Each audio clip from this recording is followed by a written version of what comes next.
शाबानुल मुअज़्ज़म के मुबारक दिन बड़ी तेज़ी के साथ गुज़र रहे हैं और ये वो मुबारक महीना है जिसमें अनवार उतरते हैं। माह शाबान में रमज़ानुल मुबारक का शिद्दत से इंतज़ार करना, इसकी हमें तरग़ीब दी गई है। बल्कि रजब का चाँद तुलू होते ही ये दुआ मांगा करते थे मेरे और आपके आका मौला कि अल्लाह हमें शाबान तक और फिर रमज़ानुल मुबारक तक पहुँचा दे। इस महीने का आने वाले मौसम नूर का इस्तक़बाल करना, उसके शौक़ में बेताबियों का इज़हार करना, ये अल्लाह जल्ला शानुहु के साथ मोहब्बत की अलामत है। शाबानुल मुअज़्ज़म के दिन तो गिन गिन के गुजारे जाएं कि इतने दिन रह गए हैं रमज़ानुल मुबारक में, अब इतने दिन रह गए हैं रमज़ानुल मुबारक में। इंसानी ज़हन में ये सवाल पैदा हो सकता है कि मुतय्यना वक्त पर तो उस महीने ने आना ही है और अगर ज़िंदगी मौजूद रही तो उसको पा ही लेंगे, तो इस शिद्दत से इंतज़ार करने का क्या मतलब? तो उसका जवाब ये है, बैरून मुल्क से किसी के बुज़ुर्ग ने, वालिद ने या किसी के बेटे ने आना हो तो वो 2 माह कबल ही आंखें फर्श रा किए होते हैं और गिन गिन के दिन गुजार रहे होते हैं, और जो ही लम्हे करीब आते हैं तो फिर घड़ियां और सातें भी गिनी जाती हैं। बार बार घड़ी देखते हैं, अभी तक पहुंचे नहीं, जबकि ये तय है कि 5 बजकर इतने मिनट पे फ़्लाइट उतरेगी। तो बार बार घड़ी देखने का मतलब, लाहौर से 2 घंटे यहाँ गुजरांवाला में पहुँचते हुए लगेंगे, लेकिन हर 10 मिनट के बाद के ज़रा पता करो कहाँ तक पहुँचे हैं। क्या मतलब इसका? मतलब इसका ये है कि जब सीने में किसी का इंतज़ार रखा हुआ हो तो फिर बेताबियाँ, बेचैनियाँ, इज़्तिराब मौजूद होता है। हम दुनिया के लोगों के साथ जो रब्त और रिश्ता रखते हैं उसके मुताबिक उनका इंतज़ार होता है। कुछ आने वाले ऐसे भी होते हैं जिन्होंने हमें बताया होता है कि फ़लाँ दिन हम पहुँचेंगे और वो दरवाज़े पे दस्तक दे रहे होते हैं और हम सो के उठ रहे होते हैं, और अचानक जब पता चलता है कि फ़लाँ बाहर दरवाज़े पे दस्तक दे रहे हैं तो हम इस्तक़बाल तो कर रहे होते हैं, लेकिन हमारे जहन में ये भी होता है वो मैं भूल गया, तो अब तो ये काम भी मेरे ज़िम्मे है, तो मुझे याद आ गया होता। तो जिन लोगों के लिए दिल में मोहब्बतों की जगह हो तो उनके लिए फिर सारे काम मुअख्खर करके उनके इस्तक़बाल किए जाते हैं। ये महीना अल्लाह की रहमतों का मौसमी बहार है। छम छम रहमतें बरसती हैं, अनवार उतरते हैं, गुनहगारों को आतिश दोज़ख से निजात बख्श दी जाती हैं। तो इसका इस्तक़बाल करना, इसके लिए इंतज़ार करना, गिन गिन के दिन गुजारना, लम्हे और साआतें बसर करते हुए बार बार माह सियाम का ज़िक्र करना, इस महीने के साथ मोहब्बत की दलील है और इस महीने के साथ मोहब्बत अल्लाह से मोहब्बत की दलील है। इसलिए इस महीने का इस्तक़बाल करना, इसके लिए तैयारी करना, अपने घर को साफ़ करना, इसके लिए अपनी औलाद के दिल में शौक़ पैदा करना और माहौल पहले पैदा करने की कोशिश करना, ताकि जो ही ये माँ जलवागर हो तो रोज़ा रखने का मिजाज पैदा हो चुका हो, तिलावत कलाम मजीद का मिजाज पैदा हो चुका हो, दीगर नवाफिल और अच्छे आमाल बजा लाने की आदत पड़ चुकी हो। तो शाबान में ही इसकी तैयारी होती है ताकि रमज़ानुल मुबारक आते ही हम पूरी तरह से मुस्तआद और फ़आल हो करके इस महीने की बरकतों को समेट लें। अल्लाह के महबूब अलैहिस्सलाम ने इरशाद फरमाया کہ جب ماہ سیام آتا ہے فتحت ابواب الجنہ، تو جنت کے 8 دروازے کھول دیے جاتے ہیں۔ جنت تو اللہ جل شانہ کی کرم نوازیوں کا ایک ایسا خوبصورت منظر ہے کہ آج تک نہ کسی آنکھ نے اس کو دیکھا، نہ کسی کان نے سنا، اور نہ اس کا کوئی تصور کر سکتا ہے، ایسی خوبصورت بنائی ہے۔ وہاں کی ہوائیں جب چلتی ہیں تو گرد نہیں اڑتا، کستوری اڑتی ہے۔ وہاں دودھ کی، شہد کی، مائع معین، کوثر، سلسبیل کی نہریں بہتی ہیں، موتی زمرد کے محلات بنے ہوئے ہیں۔ وہ خوبصورت محل اور وہ خوبصورت جنت کا ماحول، لیکن اس کے باوجود اس خوبصورت جنت کو، مرصع جنت کو، نظیف ترین بقعۂ رحمت کو 11 ماہ تک رنگ و روغن کیا جاتا ہے رمضان المبارک کے استقبال کے لیے، اور جب یہ مہینہ آتا ہے تو اس کے دروازے کھول دیے جاتے ہیں۔ اور جنت کے 8 دروازوں میں سے ایک دروازے کا نام باب الریان رکھا گیا ہے، جو صرف روزہ داروں کے اعزاز و تکریم کے لیے ہے۔ روزہ دار اس دروازے سے گزر کے جنت جاتے ہیں۔ تو آپ اندازہ کیجئے کہ اللہ نے اس ماہ مبارک کو کیا عزت دی ہے، کیا پروٹوکول دیا ہے، کیا تکریم بخشی ہے کہ نبیوں کا امام، امام المرسلین، خاتم الانبیاء، محبوب خدا اس مہینے کے لیے منتظر رہتے کہ یہ مہینہ آنے والا ہے، یہ مہینہ آنے والا ہے۔ حضرت سیدنا سلمان فارسی رضی اللہ تعالی عنہ فرماتے ہیں کہ شعبان کی آخری تاریخ کو حضور نے ایک خطبہ ارشاد کیا۔ بعض علماء نے کہا کہ یہ شعبان کا آخری جمعہ تھا، یا ہو سکتا ہے کہ آخری جمعہ 29 شعبان کو ہی ہو۔ تو رمضان المبارک سے قبل حضور نے یہ خطبہ ارشاد کیا، جو مختلف کتب احادیث میں موجود ہے۔ یا ایھا الناس، اے لوگو، قد اظلکم شہر عظیم، اللہ نے تمہارے اوپر ایک بہت پاکیزہ، پر نور، عالی مرتبت مہینہ سایہ فگن کر دیا ہے۔ شہر فیہ لیلۃ خیر من الف شہر، اس مہینے میں ایک ایسی رات ہے جو 1000 مہینے سے بہتر ہے۔ جعل اللہ صیامہ فریدہ و قیام لیلۃ تطوع، اس مہینے کے دن کے روزے فرض قرار دیے گئے اور راتوں کا قیام نفل بنایا گیا۔ تراویح کی صورت کے اندر راتوں کے قیام کا ماحول پیدا ہوتا ہے، صلاۃ اللیل پڑھی جاتی ہے، نوافل پڑھے جاتے ہیں کثرت کے ساتھ۔ یہ اس مہینے کی شانیں ہیں، یہ اس مہینے کی رونقیں ہیں۔ اس مہینے میں اللہ تعالیٰ نے خاص کرم نوازیاں عطا کی ہیں اہل ایمان کو۔ ومن تقرب فیہ بخصلۃ من الخیر کان کمن ادی فریضۃ فیما سواہ، ایک نفل کا ثواب ایک فرض کے برابر اس مہینے میں کر دیا جاتا ہے۔ ومن ادی فریضۃ کان کمن ادی 70 فریضۃ فیما سواہ، اور اگر کوئی ایک فرض ادا کرتا ہے تو اس کو 70 فرائض کا ثواب ملتا ہے۔ اس قدر نیکیوں کا اجر بڑھا دیا جاتا ہے، ان کی قیمت بڑھا دی جاتی ہے اس مہینے میں۔ اور پھر ارشاد فرمایا وَهُوَ شَهْرُ الصَّبْرِ، یہ صبر کا مہینہ ہے۔ ہونے کے باوجود بھی انسان تناول نہیں کرتا، ٹھنڈا میٹھا مشروب میسر ہے اور زبان کانٹا بن گئی، حلق خشک ہو گیا، لیکن اس کے باوجود بھی ایک گھونٹ حلق سے نیچے اتارنے کا روادار نہیں ہوتا۔ وضو کرتے بھی احتیاط کرتا ہے، کوئی قطرہ آب حلق سے نیچے نہ ٹپک جائے۔ تو یہ صبر سکھاتا ہے، جب ہو بھی تو انسان اس سے گریز کرے، تو جب ہوگا نہیں تو پھر انسان صبر کا عادی بن جاتا ہے، تو یہ صبر کی عادت ڈالتا ہے۔ یہ شہر الصبر ہے۔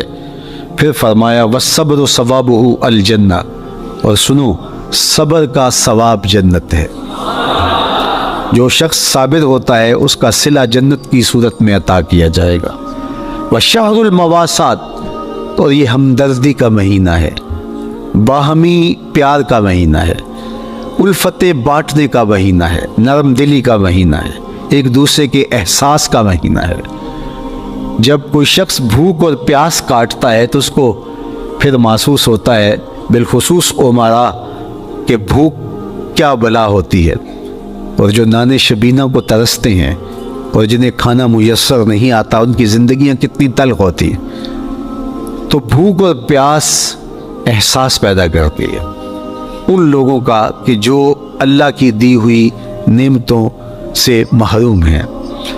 तो इसलिए ये एक किस्म का रहम दिली का महीना है, प्यार बांटने का महीना है, ये उल्फतें तकसीम करने का महीना है। वशहरुन युज़ादु फीहि रिज़्कुल मोमिन, और ये ऐसा मुबारक महीना है जिसमें मोमिन का रिज़्क बढ़ा दिया जाता है।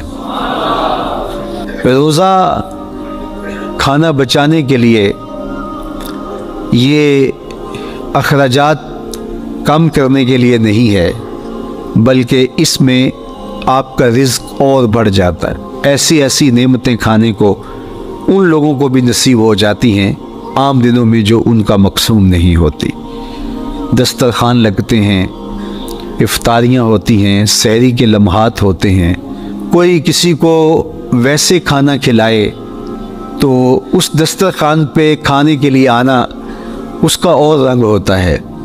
लेकिन इफ्तार का दस्तरखान जब बिछता है और लोग जब उसके ऊपर आते हैं, अमीर भी आते हैं, गरीब भी आते हैं, तो अल्लाह की दी हुई नेमतें जो दस्तरखान पे पड़ी होती हैं उनको उठाते हैं, कामो दहन की तस्कीन का सामान करते हैं, इज़्ज़त नफ्स भी मजरू नहीं होती और तरह तरह की नेमतें खाना भी दस्तयाब हो जाती हैं। तो ये एक महीना है मवासात का, इसमें रिज़्क बढ़ जाता है और गुराबा तक भी अल्लाह की नेमतें वो पहुँचती हैं जो आम दिनों में उनको मुयस्सर नहीं होती, और उमरा भी नेमतों का लुत्फ़ लेते हैं, नेमतों का मज़ा उन्हें आता है, इसलिए कि भूख काटने के बाद जब उनको नेमत मुयस्सर आती है तो फिर उन्हें एहसास होता है। जो शख्स हर वक्त सैराब रहता है तो उसको क्या पता कि शदीद भूख के बाद खाने का लुत्फ़ क्या होता है। सख्त प्यास के बाद मीठा और ठंडा मशरूब जब रगों को तर करते हुए मैदे तक पहुंचता है तो उसकी तरावत, उसकी ठंडक, उसकी लज्जत, उसका कैफ़ो सुरूर, उसकी अजूबत किस तरह राहत बख्शती है। इसीलिए मेरे और आपके आका और मौला ने एक दूसरे मुकाम पर इरशाद फरमाया, लिस्साइम फरहतान, फरहतुन इंदा फित्रही व फरहतुन इंदा लिक़ाए रब्बे। रोज़ेदार के लिए दो खुशियाँ हैं। एक खुशी उसे तब मिलती है जब वो रोज़ा इफ्तार करता है, वो लम्हे मुसर्रतों के होते हैं, एक रूहानी एहसास होता है। इतना लंबा दिन, इतना सख्त दिन, गर्मी की शिद्दत, मालिक तेरा शुक्र है लम्हा इख्तिताम पहुंचा और ये इतना लंबा दिन तेरे हुक्म की तामील करते हुए बसर हो गया। एक तो रोज़ा खोलते हुए वो एक सरशारी होती है, वो एक लज्जत होती है, रूहानी तस्कीन होती है। आजकल वो इफ्तार के दस्तरखान लगते हैं तो जिस तरह हमारे सारे मामलात जो हैं वो मुलव्वस हो गए हैं रिया से, तसन्नो से, इस तरह इफ्तार भी एक फ़ैशन के तौर पे फ़रोग़ पा रही है।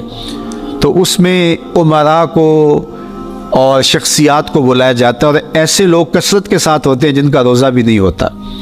तो फिर ज़ाहिर है रस्मन तो उतनी देर तक वो कुछ नहीं उठा सकते जब तक अज़ान की आवाज़ नहीं आती, इफ्तार के लम्हे नहीं आते। तो उस वक्त जो रोज़ादार होता है, जब वो मशरूब ले रहा होता है, जब वो कोई लुकमा उतार रहा होता है, तो उसकी जो फरहत होती है, और जिसने रोज़ा नहीं रखा और वो भी इफ्तार के दस्तरखान पर बैठा है, तो क्या उसको कोई रूहानी हाज़, कोई सुरूर, इफ्तार के लम्हों का कोई लुत्फ़ मिल सकता है?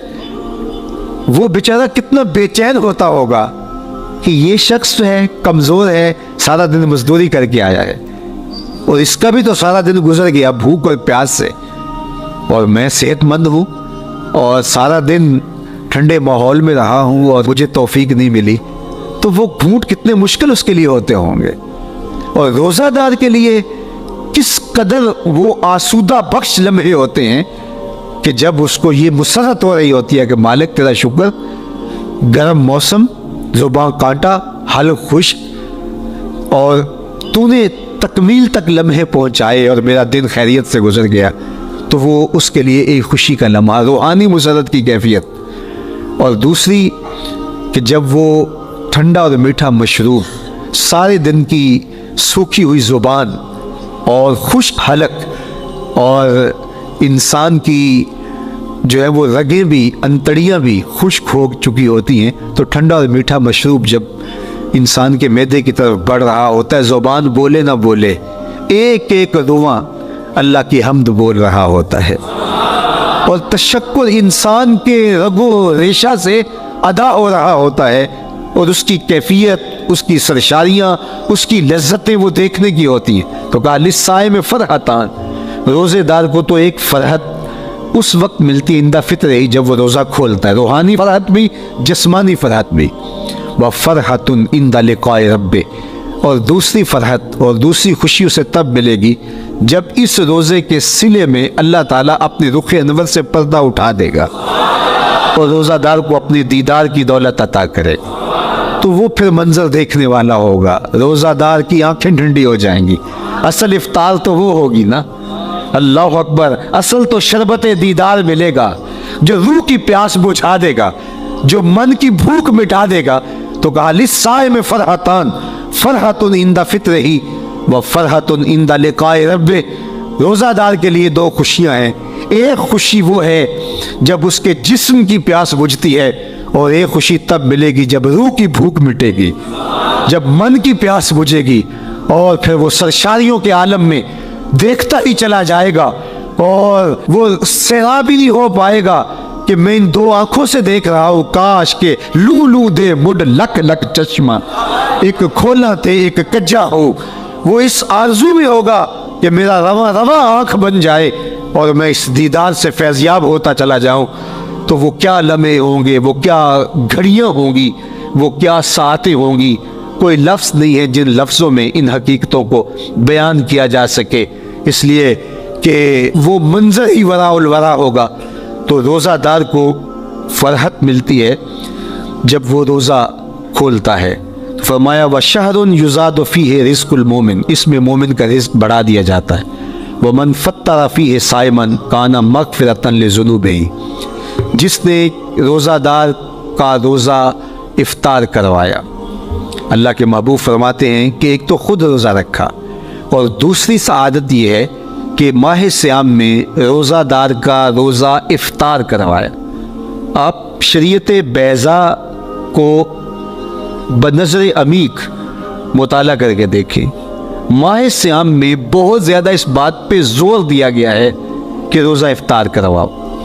अपने घर में बैठ करके रोज़ा इफ़्तार कर लेना ये भी सआदतमंदी है, रोज़ा नसीब हो जाए, लेकिन इस बात पे बहुत ज़ोर दिया गया है माह सियाम में कि एक माहौल पैदा हो, लोगों को इफ़्तार करवाएं ताकि तमाम लोगों तक अल्लाह ताला की नेमतें पहुँचें और लोगों तक जो है वो रमज़ानुल मुबारक की बरकतें पहुँचे।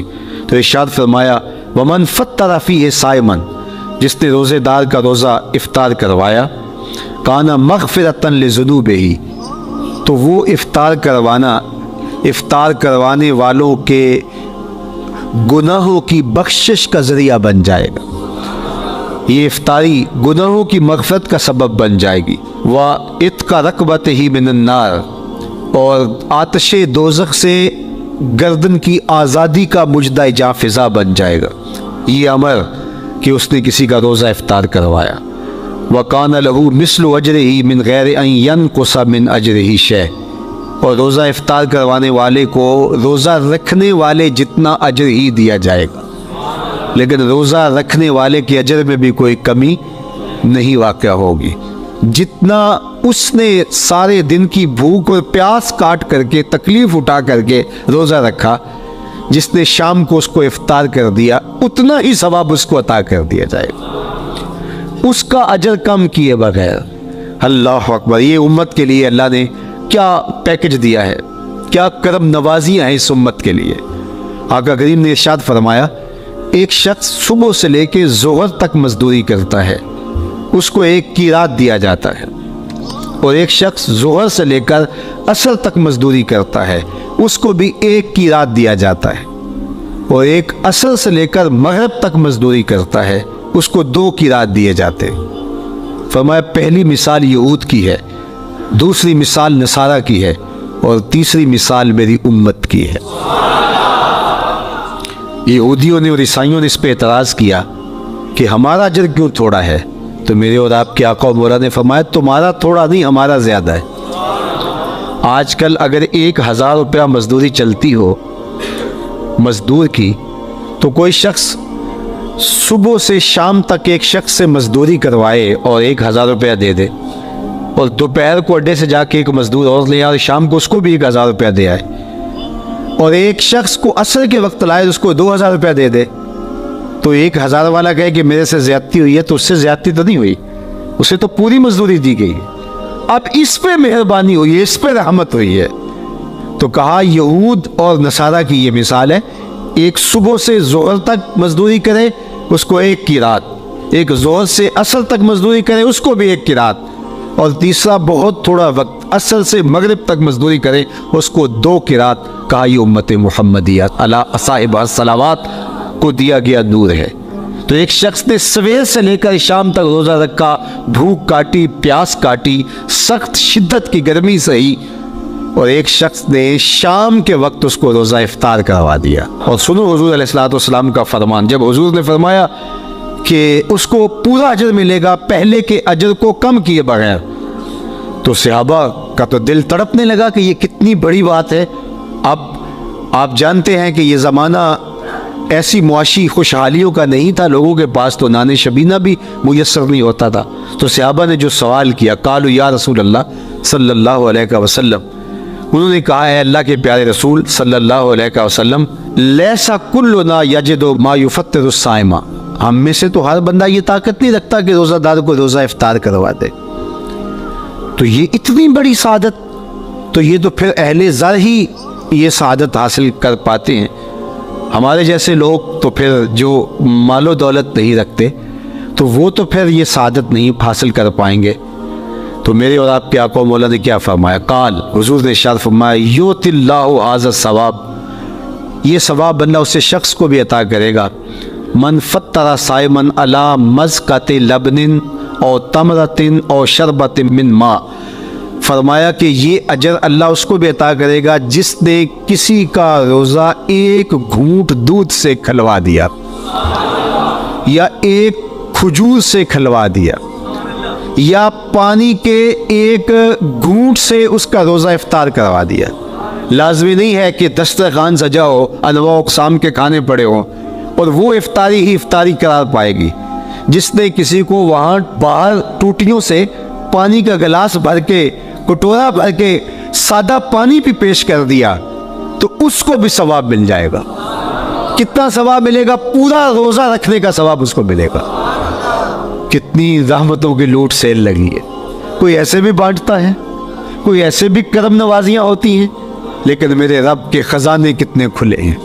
میں نے مدینہ المنورہ میں ایک شخص کو دیکھا کہ وہ روزے کے وقت وہاں سے ہی گلاس لیتا اور زمزم سے بھرتا اور روزہ داروں کے آگے رکھتا چلا جاتا، اور روزانہ اس کا یہ عمل ہوتا۔ نماز عصر کے بعد شروع ہوتا، جتنی اس کی پہنچ ہوتی ہر ایک کے آگے رکھتا چلا جاتا۔ پانی بھی وہاں سے لیا، گلاس بھی وہاں سے لیا۔ اللہ اکبر! فرمایا دودھ کا 1 گھونٹ یا پانی کا 1 گلاس یا 1 کھجور اس نے کسی کو پیش کی اور اس نے اس سے روزہ کھولا۔ اللہ کے محبوب فرماتے ہیں پہلے کے اجر میں بغیر کسی کمی کے اس کو پورا ثواب روزے کا نصیب ہوگا۔ اللہ اکبر! اب سنو، پھر حضور نے ارشاد فرمایا ومن اشبع صائما، اور جس نے صحیح اہتمام کے ساتھ روزے دار کو اچھا کھانا کھلایا، اچھی پرتکلف افطاری دی، سقاہ اللہ من الحوض شربۃ لا یظمأ حتی یدخل الجنہ، اس کو حوض کوثر سے ایسا جام ملے گا کہ اس کو کبھی پیاس نہیں ملے گی یہاں تک کہ جنت میں چلا جائے گا۔ اللہ اکبر! اس کو کوثر کے جام نصیب ہو حشر کی گرمی میں۔ اور آپ کو معلوم ہے، علماء سے آپ نے بارہا سنا ہوگا کہ جام کوثر جس نے ایک بار پی لیا پھر 50,000 سال کے دن میں اس کو دوبارہ پیاس نہیں لگے گی۔ یہ جام کوثر کی خصوصیت ہے۔ فرمایا وَهُوَ شَهْرٌ أَوَّلُهُ رَحْمَةٌ، یہ وہ مہینہ ہے جس کے پہلے 10 دن رحمت ہے اور اس کا درمیانی اشرا مغفرت ہے۔ وَآخِرُهُ عِتْقٌ مِّنَ النَّارِ، اور اس کا آخری اشرا جو ہے وہ آتش دوزخ سے نجات کا ضامن ہے۔ فَاسْتَكْثِرُوا فِيهِ مِنْ 4 خِصَالٍ، کہا کہ 4 کام اس مہینے میں کثرت کے ساتھ کرو۔ خصلتان ترضون بہما ربکم، 2 کام تو وہ ہے جس سے تم اپنے رب کو راضی کرو گے۔ وخصلتان لا غنا بکم عنہما، اور 2 کام ایسے ہیں کہ ان سے بے نیاز نہیں ہو سکتے تو وہ تمہیں کرنے پڑیں گے۔ اما الخصلتان اللتان ترضون بہما ربکم، وہ 2 خصلتیں 2 کام جن کے ذریعے سے تم اپنے رب کو راضی کر سکو۔ فشہادت اللہ الہ الا اللہ، وہ گواہی دینا ہے لا الہ الا اللہ۔ وتستغفرونہ، اور تم کثرت سے استغفار کرو، اللہ سے بخشش مانگو۔ یہ 2 کام تم نے کرنے ہیں۔ وَأَمَّا الْخَصْلَتَانِ اللَّتَانِ لَا غِنَىٰ بِكُمْ عَنْهُمَا، اور وہ چیزیں جن بغیر تمہیں چارہ نہیں ہے۔ فَتَسْأَلُونَ الْجَنَّةَ وَتَعُوذُونَ مِنَ النَّارِ، اللہ سے جنت طلب کرو اور دوزخ سے پناہ مانگو۔ تو یہ 2 کام جو تمہاری ضرورت ہے تم اس مہینے میں کثرت کے ساتھ کرو۔ تو یہ مہینہ رحمتوں کی لوٹ سیل کا مہینہ ہے، یہ کرم نوازیوں کے امٹتے ہوئے دھارے ہیں، یہ سیل رحمت ہے جو کہ من کی سیرابی کا سبب اور ذریعہ ہے۔ خوش نصیب ہیں جو ماہ صیام کو خوبصورتی کے ساتھ بسر کرتے ہیں، اس کے آنے سے پہلے استقبال کرتے ہیں، گھروں میں صفائی کریں، اہتمام کریں، مساجد میں اہتمام کریں، تاکہ بچوں میں یہ شوق پیدا ہو کہ ماہ صیام آ رہا ہے۔ جب ہم بچے تھے تو ہمارے والدین رمضان المبارک سے قبل ہی رمضان المبارک کی تیاریاں شروع کر دیا کرتے تھے۔ اس وقت گھر میں شربت تیار ہوا کرتے تھے گڑ کے، اور وہ پہلے ہی مائیں گھر میں تیاری کرنا شروع کر دیا کرتی تھی۔ ایک شوق پیدا کرنا مقصود ہوتا ہے۔ تو کچھ چیزیں ایسی ہیں کہ آرڈر لکھے اور 1 سیکنڈ میں گھر پہنچ جائے، لیکن کچھ چیزیں یہ جو ہے وہ تیار کرنی چاہیے، شوق پیدا ہو۔ گھروں کے اندر ماؤں کو چاہیے کہ افطاری کو اہتمام کے ساتھ تیار کریں تاکہ بچوں کو شوق پیدا ہو، اور یہ ایک ماحول پیدا ہو، قرآن مجید کی تلاوت کا ماحول پیدا ہو، جاگنے سونے کے جو ہے وہ شیڈول مرتب کیے جائیں، مساجد کی آبادی کا سامان کیا جائے۔ پچھلے سال تو بڑا اداس رمضان گزرا، اس لیے کہ کرونا کے حوالے سے جس طرح ملکی حالات تھے وہ آپ کے سامنے تھے۔ اس مرتبہ الحمدللہ اس طرح کے حالات نہیں ہوں گے، کچھ SOPs کو آپ کو فالو کرنا ہوگا، لیکن مسجدوں کی انشاءاللہ رونقیں بحال رہیں گی، اور صلاۃ و تراویح اور سحر و افطار کے لمحے، نوافل، تسبیحات، اذکار، نمازوں میں 5 گانہ حاضریاں، یہ کیسا خوبصورت ماحول ہوتا ہے، رحمتیں برس رہی ہوتی ہیں، انوار اتر رہے ہوتے ہیں، اور وہ کیا خوبصورت لمحے ہوتے ہیں اور کیا گھڑیاں ہوتی ہیں۔ انشاءاللہ امسال مرکز مصطفیٰ کے اندر صلاۃ التراویح کے لیے خاص طور پہ ہم اہتمام کر رہے ہیں۔ میری آرزو تھی کہ جب مرکز کی تکمیل ہو تو پھر رمضان المبارک کا اہتمام کے ساتھ جو ہے وہ ہم انتظام و انصرام کیا کریں گے، چونکہ اس سے قبل بہت سارے تعمیراتی کاموں کی وجہ سے ہم الجھے رہتے تھے، لیکن اللہ کے فضل سے اب مرحلہ اول کی تکمیل ہو گئی اور مرحلہ ثانی کی طرف ہم بڑھنے والے ہیں۔ تو اس رمضان المبارک کے اندر ہمارے لیے بیٹھنے کی جگہ، خواتین کے لیے انتظام، افطار کے لیے، سحر کے لیے، دوستوں کے لیے انشاءاللہ خوبصورت اہتمام ہوگا۔ بہت اچھے قاری قرآن جو ہے وہ صلاۃ التراویح پڑھائیں گے، تو وہ میٹھے اور دل آویز لہجے اور مرکز کا ماحول، انشاءاللہ ذکر و فکر کے حلقے بھی ہوں گے، دروس قرآن کے حلقے بھی ہوں گے، تو ایک ماحول انشاءاللہ پیدا ہو، اور انشاءاللہ میں بھی آپ کے ساتھ ماہ صیام میں موجود رہوں گا، افطار کے لمحوں میں بھی، سحر کے لمحوں میں بھی، تراویح میں بھی، نمازوں میں بھی انشاءاللہ۔ اور پھر جب ہم ہوں گے تو ماہ صیام ہوگا، رحمت کی گھڑیاں ہوں گی، اترتے ہوئے انوار ہوں گے، محبتوں کا ہجوم ہوگا، افطار کے میلے ہوں گے، سحری کے خوشگوار لمحے ہوں گے، قرآن کی دل نواز صدائیں ہوں گی، اور مرکز مصطفیٰ کا نورانی پرکیف سرمدی ماحول ہوگا.